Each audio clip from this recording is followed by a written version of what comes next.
Hi everyone, Anthony Cordula here from Crown Group, and welcome to our first of many mini-series on how to maximise your investment, but importantly how to minimise your risk.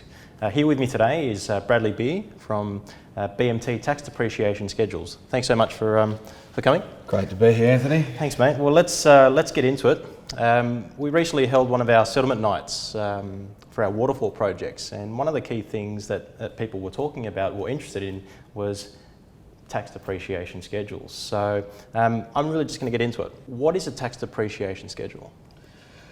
Tax depreciation schedule, Anthony, is something we do lots of all the time that tell people how much of this depreciation they can claim.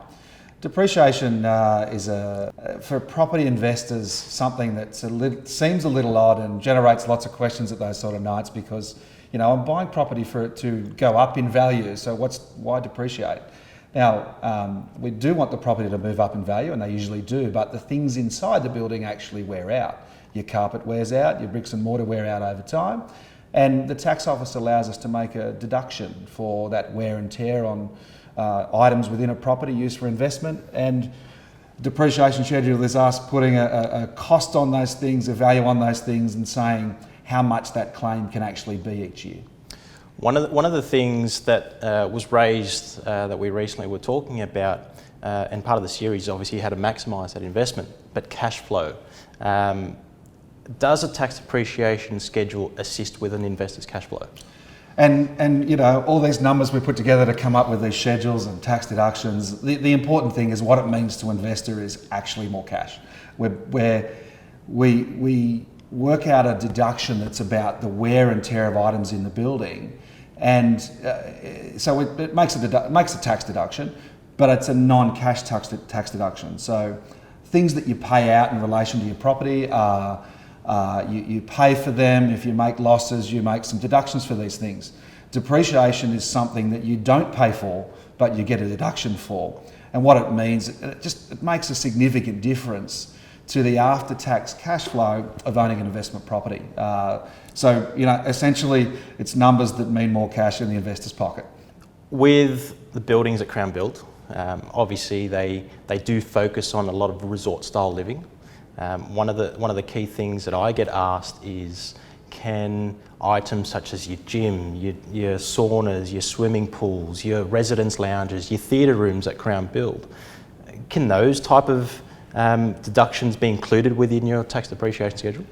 So essentially, anything outside of your some soft landscaping and a few items is part of the cost of building. That's part of the cost of building that property has some sort of depreciation related to it.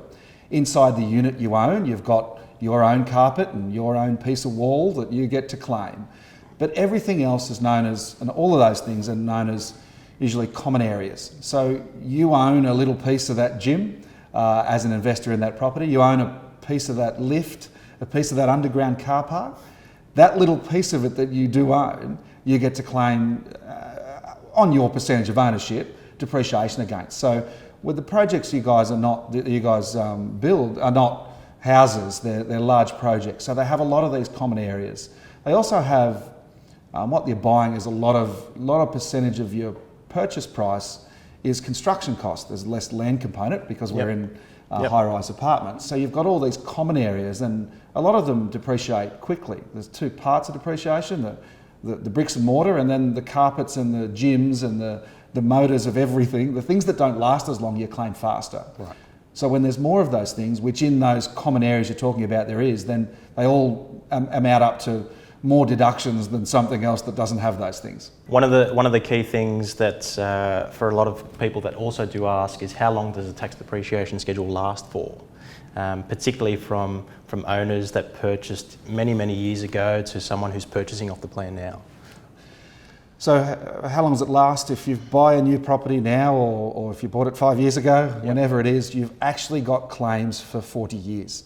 So, brand new one now, 40 years of it left, providing it's used in investment property for all that time.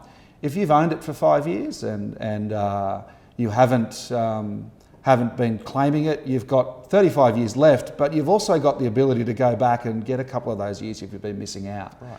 Key thing that you know, some research we've done in the past showed that, you know, the best part of 80% investors don't maximise the deduction properly. They guess, they think their accountant just looks after it, or whatever they do, they think maybe it's not there. I don't know, but if you've been missing out, you can actually go back and amend pretty easily up to 2 years of your tax returns. Right. And, you know, we're talking the average deduction on the things that we do in the first year, you know, is something like $10,000. So it's not a small amount. And if you've been missing out on that for a couple of years, you know, it's a few dollars you might be able to go back and get from the tax office. Well, it's obviously quite substantial. So from a point of view of, I mean, you touched base on it, for someone who hasn't claimed potentially and wanting to claim back, I know that there's some owner portals that give the ability to those type of owners. Well, the portals we built are mostly about making, the process easy and dealing with the accountant easy. If there is back claims, then obviously we'll put those numbers in there. But when you buy a depreciation schedule, we give you a login to that portal. And that allows you to look at last year's deductions, share these things with your accountant if your accountant's got a login, which many of them do in the country. It also allows you to manage it going forward. So we do a depreciation schedule that lasts for 40 years because that's your claims. But when you've had the thing for, you know, we hope at least 10 years, a dishwasher or a stove or something breaks, or however long that is, then you've actually got to adjust and put a new dishwasher in to your depreciation schedule, take the old one out, scrap it, and do the things you need to do there with that. And the portal allows you to do that at no cost and adjust these things. Or if you might add furniture in there, then you can add some furniture or add some different things to the depreciation schedule, share your numbers with the accountant, and you never have to come and see me again. Excellent. Well, Brad, thank you so much for spending the morning with us. I really appreciate it, and on behalf of all our investors, I'm sure they appreciate it too. Now, if you do need some further information relating to a BMT tax depreciation schedule, please feel free to reach out to your property manager, but also at the same time, feel free to reach out to BMT Tax Depreciations. Until next time, we look forward to seeing you then.